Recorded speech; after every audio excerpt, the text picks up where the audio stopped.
बडो आनन्द भयो हामीलाई, आनन्द आयो। अब एकदम ठिक ठाउँमा आइयो, अब सडकमा आइयो।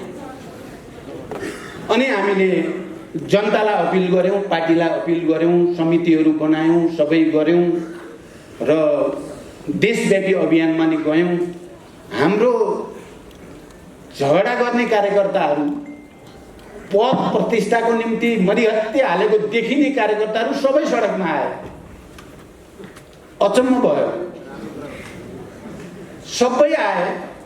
सबै प्रदेशबाट लाखौं जनता पनि आए, हजारौं। सबैतिरको सभाको चाहिँ जुलुसको हिसाब गर्ने हो भने देशभरि लाखौं मान्छे त स्वतः चाहिँ परिचालित हुने स्थिति बन्यो।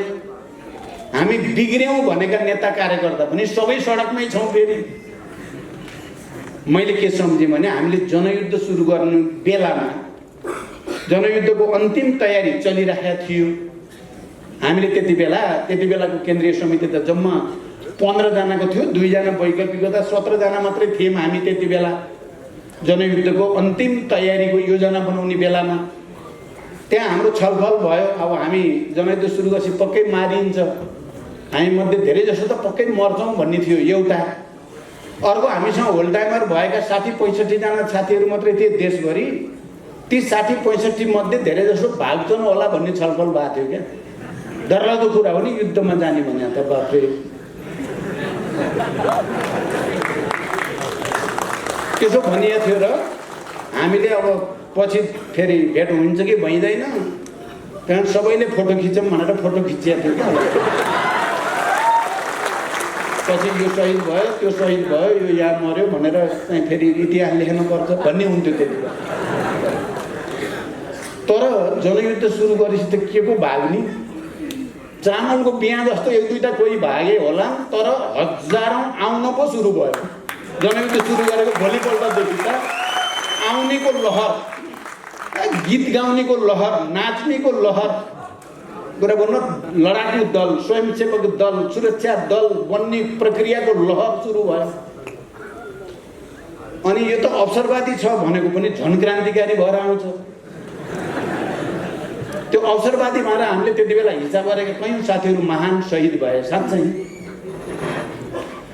भने हामीले यो आन्दोलनबाट के सिक्यौं त भने, होइन हाम्रो कार्यकर्ताहरू बिग्रेको होइन, बिग्रेको हामी हो, नेता बिग्रियो,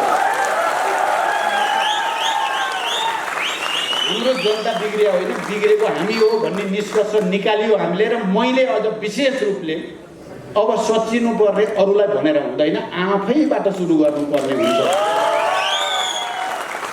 कमरेडहरू, अहिले केन्द्रीय समितिको बैठकमा हामीले जुन राजनीतिक प्रतिवेदन प्रस्तुत गर्यौं, समाजवादी क्रान्तिको रणनीति, त्यस रणनीति अन्तर्गत जनवादी क्रान्तिका बाँकी कार्यभार पूरा गर्ने कुरा, राष्ट्रिय स्वाधीनताको लडाईँलाई अगाडि बढाउने कुरा, उत्पादन र श्रमसँग पार्टीलाई जोड्ने कुरा र एउटा नयाँ पार्टी, फेरि क्रान्तिकारी पार्टी बनाउने सङ्कल्प सहित सर्वसम्मत रूपले हामी फेरि अर्को एउटा लडाईँमा जाने भन्ने निर्णय गरेका छौँ। म तपाईँ युवा साथीहरूलाई यो निर्णयको मर्मलाई विचार गर्न म तपाईहरुलाई अपिल गर्न चाहन्छु। मैले भनेको छु, फेरि एकचोटि समाजवादी क्रान्तिको लागि, सामाजिक रूपान्तरणको निम्ति हामी हिजो भन्ने गर्थ्यौं, हामी अलि अर्कै धातुका मान्छे हौं है, हामीलाई अरूले चिन्दैनन्, हामी के चीज हौं भन्ने कुरा अरूले, अवसरवादीहरू, प्रतिक्रियावादीहरूले चिन्ने र बुझ्न सक्ने कुरा होइन, त्यो हामी आफैले बुझ्न पर्ने कुरा हो, हामी आफैले चिन्न पर्ने कुरा हो भन्थ्यौं। अहिले हामी क्रान्तिकारीहरू पनि एउटा नयाँ संकल्प सहित यो पार्टीलाई रूपान्तरण गर्न सम्भव छ अझै पनि। र मैले भने सायद माओवादी पार्टी र नेतृत्वलाई एउटा अन्तिम अवसर यो देशमा प्राप्त छ, एउटा क्रान्तिकारी पार्टी नै बनाउने, सामाजिक रूपान्तरण गर्ने, जनताको जीवनमा आर्थिक समृद्धि ल्याउने, उत्पादन वृद्धि गर्ने, श्रम शक्तिलाई विकास गर्ने, शिक्षामा रूपान्तरण गर्ने। हामी कहाँ त कस्तो भयो भने हामीले शिक्षामा अहिलेको सापेक्षतामा प्रगतिशील परिवर्तन सुधार ल्याउनु पर्छ भनेर बनाइएका प्रतिवेदनहरू हाम्रै पार्टीको प्रधानमन्त्रीले सिरानमा हालेर राखेर त्यसलाई अगाडि बढाउनै दिएन। यो पीडा हामीसँग छ। शिक्षा क्षेत्रमा गर्न त धेरै होइन, जे सुधार गर्न खोजियो र जे प्रतिवेदन धेरै मेहनत गरेर तयार पारियो त्यो चाहिँ प्रधानमन्त्रीले रोकिदिने, हामीले जे विधेयकहरू विभिन्न समितिहरूबाट पारित गर्यौं ती विधेयकहरू प्रधानमन्त्रीले रोकिदिने, संघीयता सम्बन्धी चाहे त्यो निजामती कर्मचारी समायोजन सम्बन्धी होस्, चाहे सुरक्षा निकायको समायोजनसँग सम्बन्धित होस्, चाहे अन्य संघीयता कार्यान्वयनका असाध्यै महत्त्वपूर्ण विषयहरू पनि रोकिने गर्यो र त्यहाँ हामीलाई विद्रोह गर्नु बाहेक केही पनि विकल्प बाँकी रहेन। हामीले एकचोटि संकल्प गर्नुपर्ने भयो। मैले यसो भन्दै गर्दा मैले के चाहिँ भनेको छैन र होइन भने अब हामी फेरि हतियार उठाउने, फेरि हिंसातिर जाने भनेको होइन। अहिलेको अन्तर्राष्ट्रिय परिस्थिति, राष्ट्रिय परिस्थिति, हामी आफैले बलिदान गरेर ल्याएको परिवर्तन त्यहाँ टेकेर हामीले थोरै मेहनत गर्यो भने यो पार्टीलाई क्रान्तिकारी पार्टी बनाउन सकिन्छ, एउटा नयाँ आन्दोलन सुरु गर्न सकिन्छ, एउटा कलरफुल रिभोल्युसन भन्छन् आजकल, रङ्गीन क्रान्ति गर्न सकिन्छ। लाखौं जनतालाई सडकमा ल्याएर यो निर्वाचन प्रणाली खाली दलाल र पुँजीपतिहरू मात्रै चुनाव लड्न सक्ने, जनताले चुनाव लड्न नसक्ने यो प्रणाली बदल्न सकिन्छ। करोडौं चाहिने अब कसरी चुनाव लड्ने? अब हामी सब अरूको त छोड्नु न, हामी सबैको चाहिँ यहाँ चाहिँ हालत खराब भइसक्यो। अब अझ मुख्य अध्यक्षको त झन् सातै जाने भइसक्यो। सबैले अध्यक्षबाट पैसा माग्ने हुन्छ, अध्यक्षलाई दिने चाहिँ हाम्रो हरायो। हेडक्वार्टरमा लानुपर्छ भन्ने छैन, माग्नुपर्छ भन्ने छ। अब माग्नलाई नभई पनि हुँदैन चुनाव लड्नलाई। अब त गाउँपालिकामा लड्न पनि 10-20 लाख, 30-40, 50 लाख अध्यक्ष लड्ने हो भने त उस्तै परे करोड नभइकन त्यहाँ लडिँदैन। अब प्रदेशमा लड्न 2 करोड 4 करोड चाहिने, केन्द्रमा लड्न 5-10 करोड अझ बढी चाहिने भएपछि हामी लड्न सकिन्छ त त्यस्तो चुनाव? अब लड्ने नै हो भने मेरो काम के हुने भयो भने दलाल पुँजीपतिसँग जाने, लौ न हामीलाई अलिकति सहयोग गरिदिनु।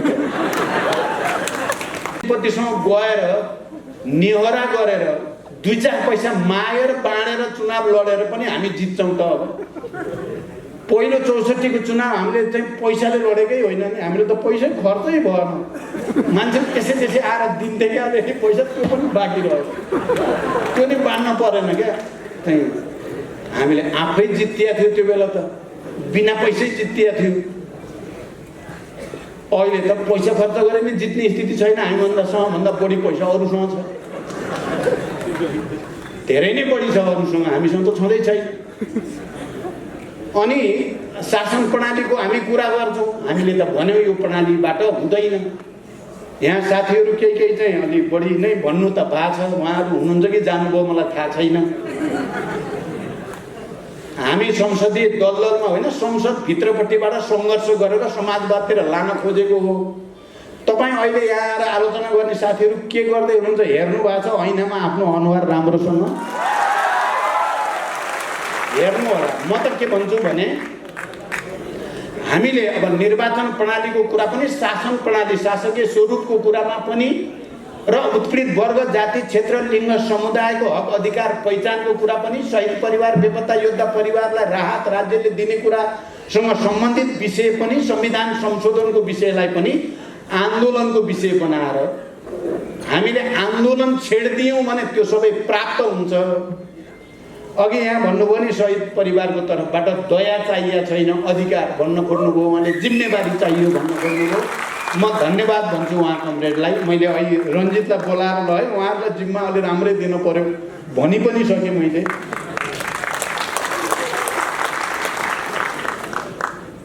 भनेपछि हामीले आन्दोलन छेड्दियौँ भने अस्ति सुरुमा पुस 5 गतेबाट आन्दोलनमा झन्डै हामी एक्लै होइन र, वक्तव्य दिने त थिए धेरै बुद्धिजीवी, नागरिक समाज, पत्रकार सबैले पनि साथ दिए।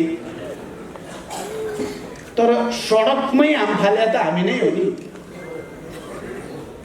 मास नै जम्मा गरेर लाखौंको संख्यामा परिचालन गरे त हामीले नै हो नि। सकिँदो रहेछ त, सकियो त भने मान्नुहोस् हामीले यो दलाल पुँजीपति र नोकसा पुँजीपतिहरूको पैसामा चाहिँ बिक्ने निर्वाचन प्रणालीको ठाउँमा पूर्ण समानुपातिक निर्वाचन प्रणाली चाहियो भने के हुन्छ त? आन्दोलन हुन्छ, हामी जित्छौँ। मलाई विश्वास छ हामी जित्छौँ। हतियार उठाउन नि पर्दैन, भूमिगत जान नि पर्दैन, कुरा बुझ्नुभयो, हिंसाको सुरु गर्न नि पर्दैन। लाखौँ जनतालाई सडकमा ल्याइदिएपछि पुग्छ। तपाईँ हामी कसिन्यो भने ल्याउन सकिन्छ। त्यसकारण अहिले अब कुरा के छ त, हामी अब रूपान्तरण हुने भनिन्छ नि कहिले चाहिँ रूपान्तरण हुने सम्बन्धी कुरो पनि के रहेछ भने पहिलो कुरा त विचारमा रूपान्तरण हुनु पर्यो। हाम्रो विचार मार्क्सवाद, लेनिनवाद, माओवाद भनेका छौँ, समाजवादी क्रान्तिको रणनीति भनेका छौँ, त्यसको अर्थनीति, त्यसको राजनीति, त्यसको सांस्कृतिक नीति, त्यसको चाहिँ संगठनात्मक संरचना अब के हुने भन्ने कुरामा सुस्पष्ट संश्लेषण चाहियो हामीलाई। कोही कार्यकर्ताले हिजो जनवादी क्रान्ति जनयुद्धमा जाने भनेपछि क्लियर थियो नि, त्यहाँ कहीँ कन्फ्युजन थिएन। भूमिगत र जनयुद्ध जाने कि नजाने, स्क्वाडमा भर्ती हुने कि नहुने, चाहिँ भिडन्तमा जाने कि नजाने क्लियर। जनवादी क्रान्ति गर्ने सामन्त, जाली फटा, दलालहरूका विरुद्ध लडाइँ एकदम क्लियर थियो। अहिले क्लियर छैन।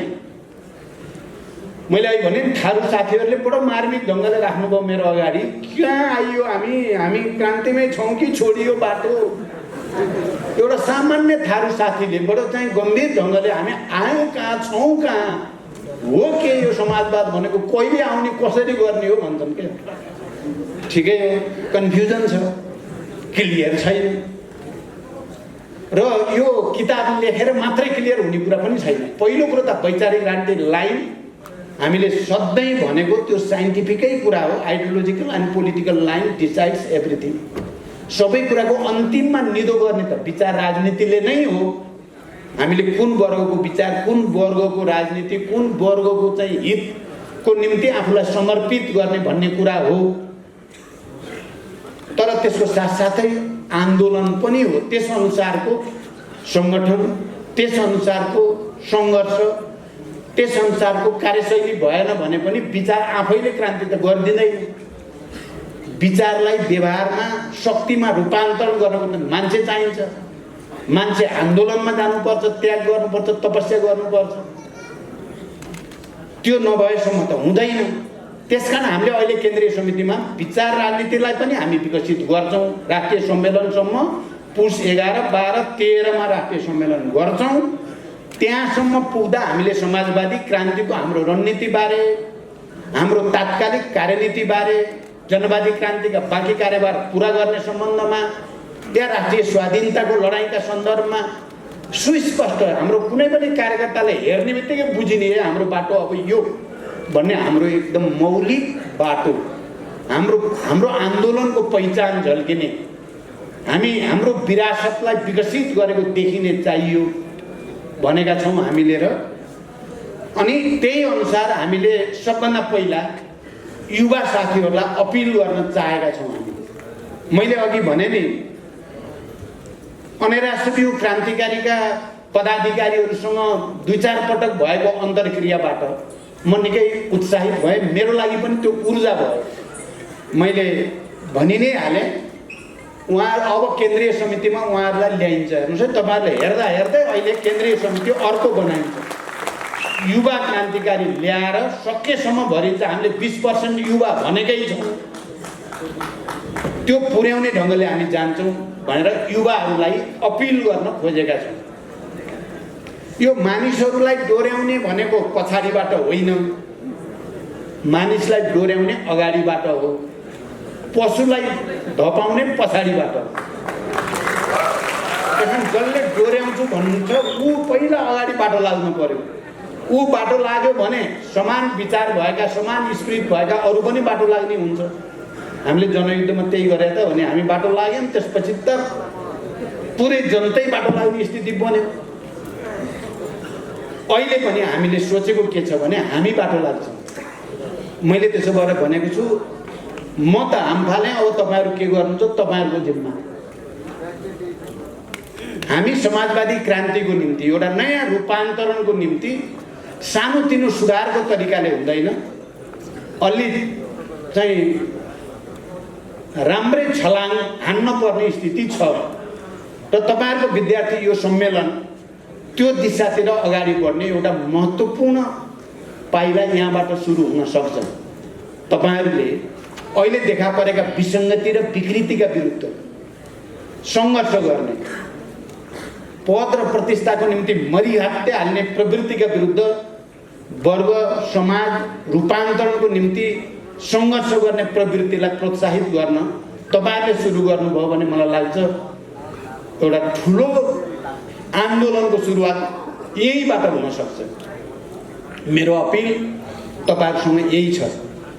हामीले भन्यौं सायद यो हाम्रो लागि लास्ट अवसर हो क्रान्तिकारीको लागि नेपालमा। अझै पनि हामीले आँट गर्दा, हामीले बल गर्दा, हामीले त्याग गर्न खोज्दा एउटा नयाँ आन्दोलन सृष्टि हुने सम्भावना प्रचुर मात्रामा हामीसँग छ। हामीले रिल्याक्स गर्यौं, हामीले त्यति वास्ता गरेनौं भने चाहिँ फेरि यो त्यसपछि हामी फेरि उठेर नेपालमा 150 वर्ष क्रान्ति भनेर चाहिँ भन्ने स्थिति नहुन पनि सक्छ।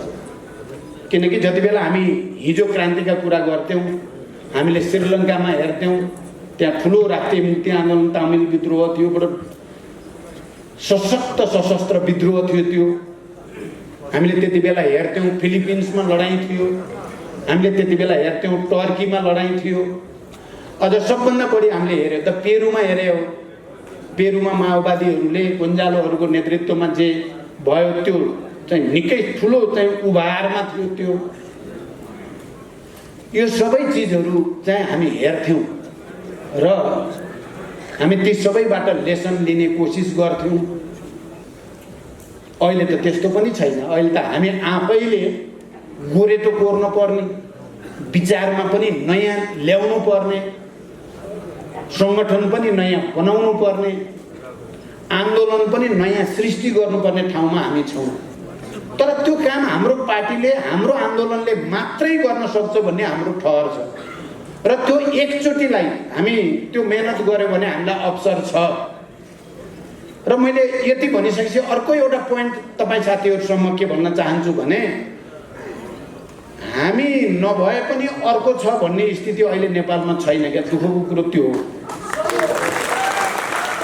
हामी नभए नि अर्कोले गर्छ ल्याउँछ होला भनेर सन्तोष लिउँ न त भन्ने स्थिति छैन।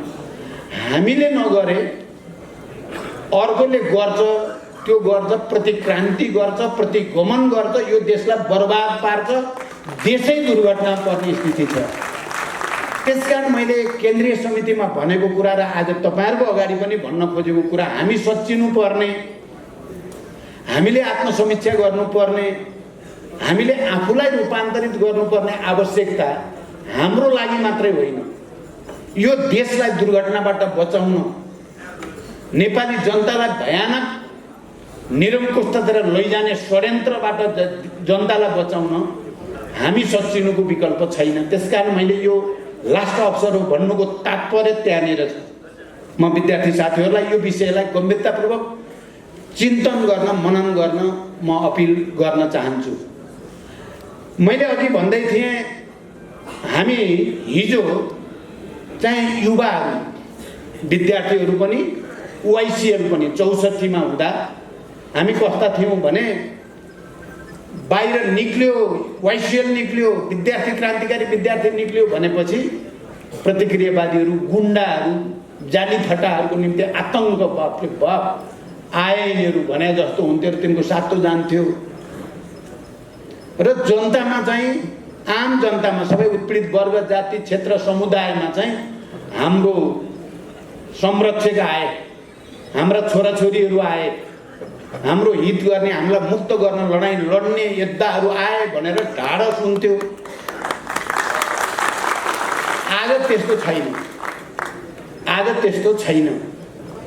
आज प्रतिक्रियावादीहरू चाहिँ खुलेआम गाउँघरमा जताकतै टोलटोलमा उनीहरूको आतंक छ, वाइसिएल आतंक छैन, माओवादी आतंक छैन। अहिले त केपी आतंक, जसले गणतन्त्र रोक्नको लागि लड्यो त्यसको पो आतंक छ हामीमाथि। के अचम्म भयो यो। कमल थापा आतंक, कहाँबाट कहाँ पुगेकाहरू चाहिँ तिनीहरूको पो आतंक छ। अनि हामीलाई टुक्रा टुक्रा पार्यौँ भनेर उनीहरू दङ्ग परेका छन्। अब यिनीहरूलाई टुक्रा टुक्रा पारिसकियो, सिद्धिन लाग्छौँ। सिद्धिए हुन त हामीलाई धेरैचोटि सिद्धिए भने माओवादी जनयुद्ध सुरु गरेको 3 महिनामा सिद्धिन्छन् भने, 6 महिनामा सिद्धिन्छन् भने, 1 वर्ष हो त्योभन्दा बढी जाँदैनन् भने, 2-3 वर्ष हो सकिन्छन् भने, टाउकाकै मूल्य तोकेपछि त अब सिद्ध्याइन्छ भने, तर हामी सिद्धिएनौँ। और यो विघटन गर्ने बेलामा माओवादी अब सिद्धियो भनिर प्रचण्डको अब केही मूल्य छैन। हुँदा हुँदा त भित्रकै साथीहरूले नि भन्न थाले अब प्रचण्डबाट केही माथि मर्दैन भन्छ। मलाई त अनौठो लाग्छ हेर्नु, साथीहरूले नै भनेको सुन्छु मैले, मेरो अगाडि त भन्दैन। मेरो अगाडि त तपाईँ नै हो, तपाईँ बाहेक कोही छैन भन्छ। तर पछाडि गएर अब प्रचण्डबाट केही हुँदैन है, अब हामीले अर्को तयारी।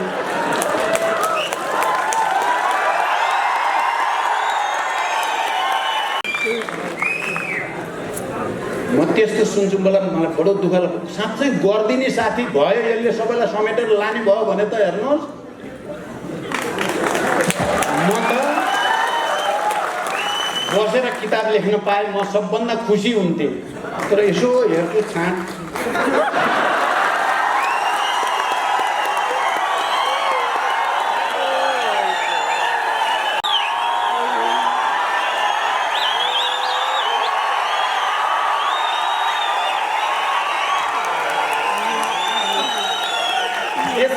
के भनेको छु भने यो लास्ट अवसर, एकचोटि म लडाइँ लड्छु।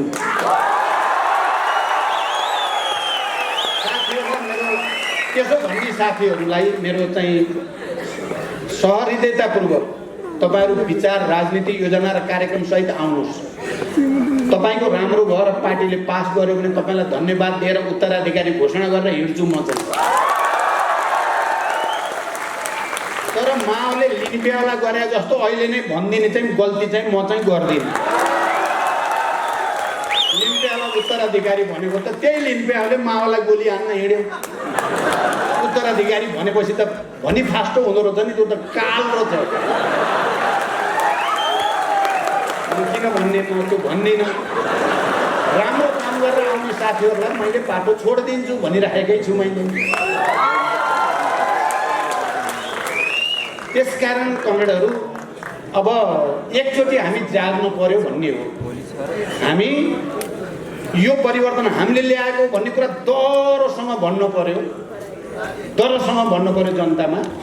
प्रतिक्रियावादी जाली फटाहरू, निरङ्कुशतावादीहरू चाहिँ यी प्रतिगमनकारीहरूको सातो जाने गरी भन्नु पर्यो। र मैले कहिलेकाहीँ केपीसँग मेरो अलिक बढी रिस उठ्छ र बढी भन्छु, म आज चाहिँ भन्दिनँ है। तर त्यो प्रवृत्तिलाई परास्त गर्नै पर्छ, हामीले गर्नै हो, लड्ने हो। वाइसिएल र युवा विद्यार्थीहरू मिलेर सबै वडामा, सबै स्कुल कलेजमा, सबै प्रतिष्ठानहरूमा हामीले टिम बनाउने हो, भोलिन्टियरली कमिटीहरू बनाउने हो, जाग्ने हो। हामी हो यो परिवर्तन ल्याएको, खबरदार भन्ने हो, हामीले डरसँग भन्ने हो।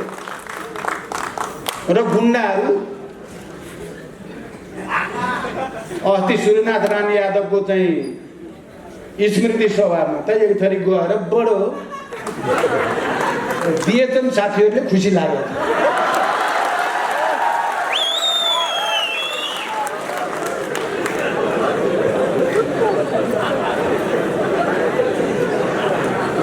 हिजो एकजनाले मन्त्री भन्दा भने त्यो कतै बनाएको छ होइन, हेप्ने भने जस्तो। उसलाई त हेप्ने नै हो, हामीलाई चाहिँ हेप्न पाइँदैन। प्रतिक्रियावादी र प्रतिक्रान्ति प्रतिगमनकारीले त हेप्नै पाइन्छ नि, हेप्न पर्छ।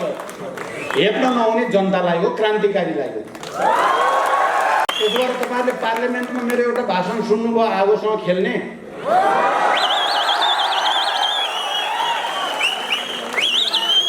मान्छेले एक थरी भन्ठाने, तर भनेको केही दिनपछि त बालुवाटार छोडेर बालकोट जानु पर्यो। गयो, लुम्बिनी गयो, अर्को आयो, अब यहाँ जाँदैछ, अब 1 नम्बर जाँदैछ, जान्छ।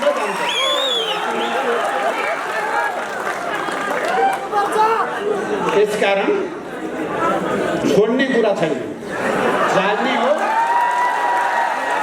यी गणतन्त्र विरोधी जनविरोधी तत्त्वहरूलाई तह लगाएर मात्रै हामीलाई चयन त्यहाँ मात्रै हुन्छ, अर्को कुनै चयन हुन्छ। हाम्रा शहीद परिवार, बेपत्ता योद्धा परिवार, घाइते अपाङ्ग साथीहरूलाई हुन सक्ने जति अहिले यो गठबन्धन सरकारबाट गर्न त खोजिया छ। तपाईँले साझा न्यूनतम कार्यक्रम हेर्नुभयो भने त्यसमा शान्ति प्रक्रियाका बाँकी काम टुङ्ग्याउनेदेखि लिएर शहीद परिवार, घाइते अपाङ्ग तिनीहरूलाई राहत दिने बारेमा केही नयाँ नीतिहरू बनेका छन्। तपाईँले हेरिसक्नु भएको छ। हामी त्यहाँ बल गर्दैछौँ। राष्ट्रिय शहीद घोषणा गर्ने बारेमा पनि अहिले छलफल चलिरहेको छ। मैले पहिलोचोटि प्रधानमन्त्री हुँदा सबै जनयुद्ध र जनआन्दोलनका शहीदहरूलाई राष्ट्रिय शहीद घोषणा गरेको जालजेल गरेर कागजै माइनेटै फालिदिएका छन्। त्यो माइनेट खोज्नु छ। त्यो माइनेट खोज्नु, तपाईँ हामी सबै एक भएर नजाग्यो भने त्यो माइनेट नपाइने भयो। राष्ट्रिय शहीद घोषणा गर्नै पर्छ। हामीले कसरी गर्न नमान्ने हुन्छ त? विस्तृत शान्ति सम्झौता छ हामीसँग, त्यसो किन नगर्ने भन्ने कुरा हुन्छ। त्यसकारण अब चाहिँ हामी यो रूपमा जाने, अहिले भर्खरै अब हामी अलिअलि हामी हुन त सिद्धान्तमा हामीले जनवादी केन्द्रीयता भन्छौँ, हाम्रो सङ्गठनात्मक सिद्धान्त, सामूहिक निर्णय, व्यक्तिगत जिम्मेवारी भन्छौँ। अहिले त हामीले अलि एक कदम अगाडि बढेर हिजो अस्ति स्थायी समितिको बैठकबाट एउटा व्यक्ति, एउटा मुख्य पद र एउटा कमिटी मात्रै, यो 2 ठाउँमा 3 ठाउँमा एउटै मान्छे बस्ने अन्त्य भनेर निर्णय गरियो। तपाईँहरूलाई ठाउँै नहुने सबै पुरानाले कब्जा गर्ने स्थितिको अन्त्य गरिएको छ। तलैदेखि नयाँ बनाउने सुरु गरिएको छ। त्यसमा तपाईँहरूले सहयोग गर्ने भने अझ छिटो गरिन्छ हामी, किनभने अब क्रान्तिकारी ढङ्गले चल्ने हो। धेरै भयो यो सुधार, सबैसँग फटाहरूसँग बसेको छ, हिरान जनतैसँग जाने भने हो, जनतैसँग जाने, शान्तिपूर्ण र प्रतिस्पर्धाकै बाटो जाने। त्यही कारण हामी सङ्गठनभित्र पनि प्रतिस्पर्धा गर्न हामी डराउनेवाला चाहिँ होइनौँ। तर कमरेडहरू, अहिले हाम्रो छलफल के चलिरहेको छ त? पार्टीभित्र कसरी चुनाव गर्ने, नेतृत्व छानबिन कसरी गर्ने, सङ्गठन विद्यार्थी सङ्गठनमा कसरी गर्ने, अरू जनसङ्गठनमा कसरी गर्ने, सबैको अब सम्मेलनको लाइन छ, राष्ट्रिय भेलाको लाइन छ, पार्टीकै राष्ट्रिय सम्मेलन हुँदैछ, नेतृत्व चयन कसरी गर्ने भन्ने छ। हामीले एउटा त निर्वाचन प्रणाली, बुर्जुवा निर्वाचन प्रणाली छ, एउटा सर्वहारावादी क्रान्तिकारी मार्क्सवादी निर्वाचन प्रणाली छ। हामी यतापट्टि अलि बिस्तारै जसरी अरू विषयमा विचारमा अलिअलि बिस्तारै स्खलित, अलिअलि गर्दै अवसरवादी हुँदै जाने, पद प्रतिष्ठा, व्यक्तिगत स्वार्थ, गुट बनाउन रमाइलो लाग्ने, गुटको मान्छेलाई चाहिँ भर्दाखेरि रमाइलो लाग्ने, पार्टीभन्दा गुट आनन्द लाग्ने, यो भनेको त बुर्जुवा प्रवृत्ति हो। बुर्जुवा हुँदैछ हाम्रो पार्टी भन्ने कुराको प्रमाण हो क्या। हाम्रो विद्यार्थी मोर्चामा तपाईँ दोषी होइन, दोषी हामी हो, मैले भनिसकेँ। झन्डै तपाईँहरूलाई पनि 2 फ्याक बनाउनेतिर झन्डै गइसकेको। तर यो सम्मेलनबाट 2 फ्याक होइन, एकजुट, एक ढिक्का भएर निक्लिनु पर्छ। तपाईँहरूले त्यसो गर्ने बित्तिकै त्यसको मेसेज चाहिँ सबै जनसङ्गठनमा र पार्टीको आउने राष्ट्रिय सम्मेलनमा नै जानेवाला छ। हामीले के भनेका छौँ भने एउटा त इभ्यालुएसन, मूल्याङ्कन, समीक्षा कमिटीले गर्ने, यो साथीले यो बेला राम्रो गर्यो, यो बेला नराम्रो गर्यो, यति राम्रो, यसको प्लस पोइन्ट छ, यसको यति माइनस पोइन्ट छ भन्ने कुराको इभ्यालुएसन पनि गर्ने र प्रतिस्पर्धा पनि गर्ने एउटा विधि विकास गर्दैछौँ। हामीले विधि विकास गर्नेमा छौँ हामी। बुर्जुवा जस्तो एमाले गरे नि, एमालेमा मारामार जुन भयो नेताहरूको हेर्नुभयो भने त्यो बुर्जुवा निर्वाचन प्रणाली अपनाएकै कारणले भएको छ। हेर्नुहोस्, अब हामी प्रतिस्पर्धालाई पनि माइनस गर्न हुँदैन। आजको जमानामा प्रतिस्पर्धा पनि चाहिन्छ, मूल्याङ्कन पनि चाहिन्छ। जनवादी केन्द्रियताको सिद्धान्तलाई पुरै परित्याग गर्ने कुरा त हुनै सक्दैन। त यसको नयाँ संश्लेषण हामी राष्ट्रिय सम्मेलनसम्म जाँदा नयाँ संश्लेषण गर्दैछौँ। त्यहाँसम्म जानु अगाडि अहिलेको लागि हाम्रो अपिल के छ भने सहमति र समझदारीबाट एक ढुक्का भएर जाने प्रण गरौँ। म के चाहेको छु भने यही विद्यार्थी सम्मेलनबाट जो साथीहरू अब विद्यार्थी मोर्चा छोडेर निक्लिँदै हुनुहुन्छ, एउटा टिमै निक्लिँदैछ, त्यो टिम पनि निक्लिँदा उसले बडो आनन्द अनुभूति गरोस्, हो अब यस्तो ठुलो जिम्मा पाइने भयो, झन् बढी जिम्मेवार भूमिका भयो भन्ने पाओस् उसले। मैले त भनि नै सकेँ, स्थायी समितिमा भएको छलफल केन्द्रीय समितिमा नै ल्याउनु पर्ने देखिन्छ, अरू हुँदैन। यहाँ बस्नेहरू पनि सबैको अपग्रेड होस्। मेरो नि अपग्रेड भयो, मैले पनि अझ राम्रो जिम्मा पाएँ भन्ने यहाँ बस्नेहरूलाई पनि होस् र जाने र बस्नेमा एउटा खुसी छाओस् भन्ने चाहेको छौँ हामीले।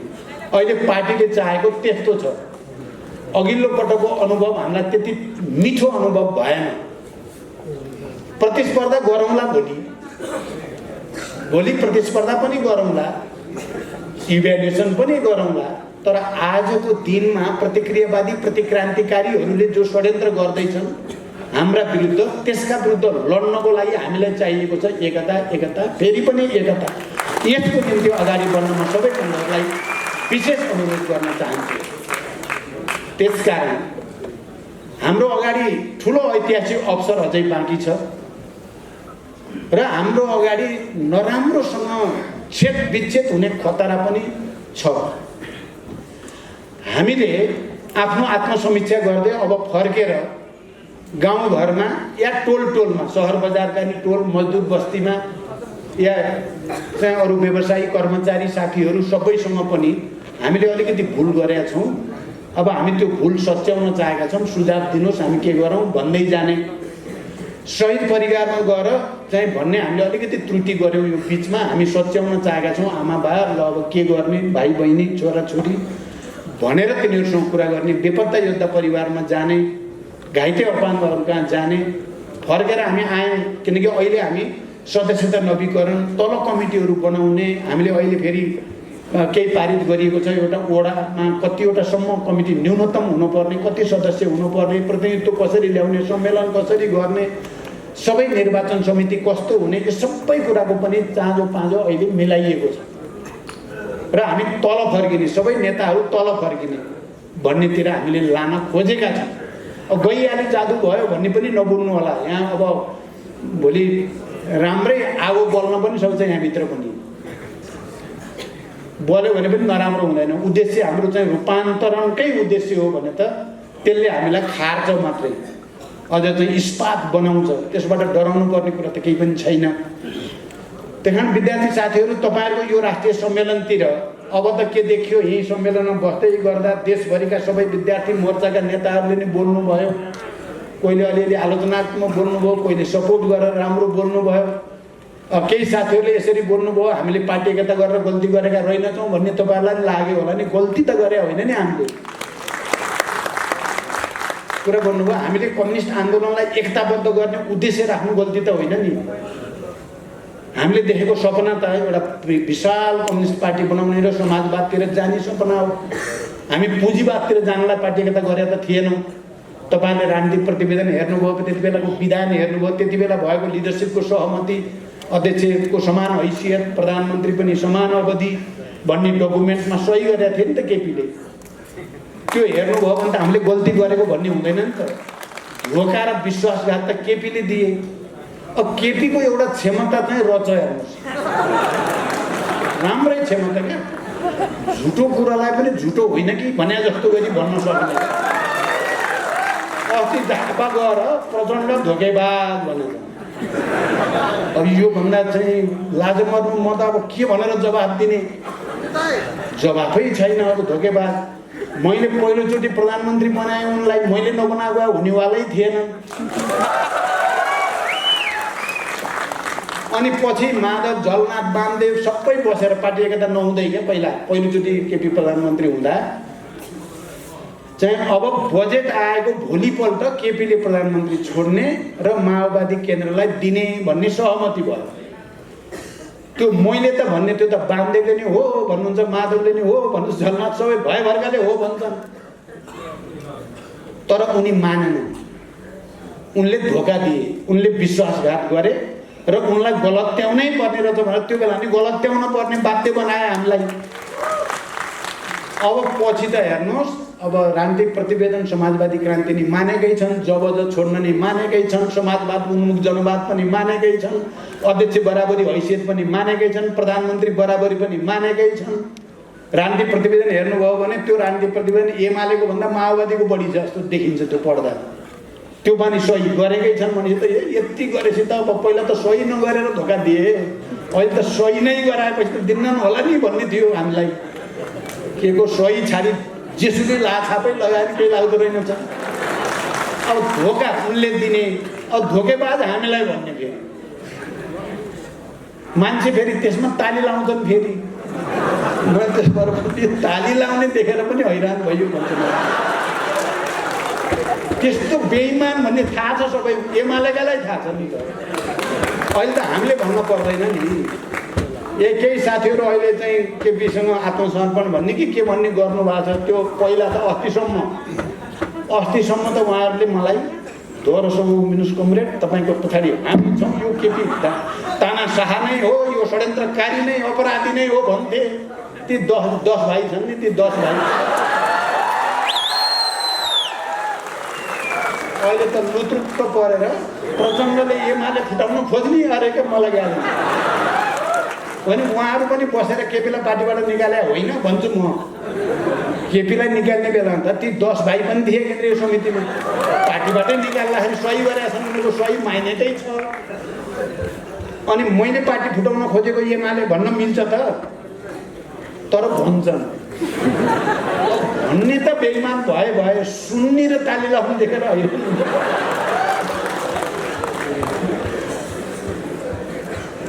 त्यसो भएर मैले भन्छु क्या, त्यो झुटो बोल्न सिपालु नेपालमा कोही छ भने केपी ओली भन्छु क्या मैले। झुटो बोल्नु सिपालु, झुटो त सबैले दुनियाँले थाहा पाए नि। म भ्रष्टाचार गर्दिनँ, गर्न पनि दिन्न, कति राम्रो कुरा। त्योभन्दा राम्रो भ्रष्टाचार विरोधी स्टेटमेन्ट अरू हुन्छ त? गर्दा नि गर्दैन, गर्न नि दिन्न। तर त्यो भन्ने किन रहेछ त भन्दाखेरि त्यो लेभल रहेछ क्या, त्यो त विज्ञापन। त्यो भनेर भित्र बिग छ नि, त्यो बिग छोपेको क्या। त्यो चाहिँ अरबौँ भ्रष्टाचार गरेको छ, त्यसलाई ढाकछोप गर्नलाई भनेर त त्यो त। त्यसो भएको हुनाले चाहिँ हामीले त्यसो गर्न हुँदैन, हामीले जे हो त्यही गर्नु पर्छ। र अहिले जुन परिस्थिति बनेको छ प्रतिगमन र प्रतिक्रान्तिका विरुद्ध हामी अलिकति आक्रामक ढङ्गले जान जरुरी छ। विद्यार्थी साथीहरू, तपाईहरुसँगको सहकार्य केही समयदेखि नेतृत्वका साथीहरुसँग भएको कुराकानीले मैले भने हाम्रो पार्टीमा पनि, पार्टी नेतृत्वलाई पनि एउटा ऊर्जा भएको छ। हामी नयाँ पार्टी बनाउने एउटा नयाँ अभियानको सुरुवात गर्दैछौँ। राष्ट्रिय सम्मेलनसम्म हामीले विचारमा, राजनीतिमा, संगठन संरचनामा गर्यौं र देशव्यापी रूपमा हामीले भोलिन्टियर टिमहरू बनायौं र गुण्डाहरूले चाहिँ अब त्यहाँ उनीहरूले त पैसा बाँड्ने, बाकस फेर्ने सम्मका गरेका देखेका छौं हामीले। 64 मा चाहिँ बाकस हेर्न पनि दिँदैन, आँखा फोर्दिने जस्तो हो नि बाकस फोर्न आयो। हाम्रो त त्यस्तो थियो नि त। अहिले त हेप्छन् हामीलाई, हेप्न नदिने बनाउनु पर्यो। यही कुरा हो कमरेडहरू। तपाईहरुको यो 22औं राष्ट्रिय सम्मेलन ऐतिहासिक हुन सक्छ। यसले एकताबद्ध भएर प्रतिक्रान्तिका विरुद्ध, प्रतिगमनका विरुद्ध, समाजवादी क्रान्तिका निम्ति आफूलाई तयार पार्ने र नयाँ अभियान र नयाँ आन्दोलनमा जाने गरी आफूलाई तयार पार्ने बारेमा सोच्नुहोस्। मलाई लाग्छ हामी सबैको भविष्य उज्जवल छ।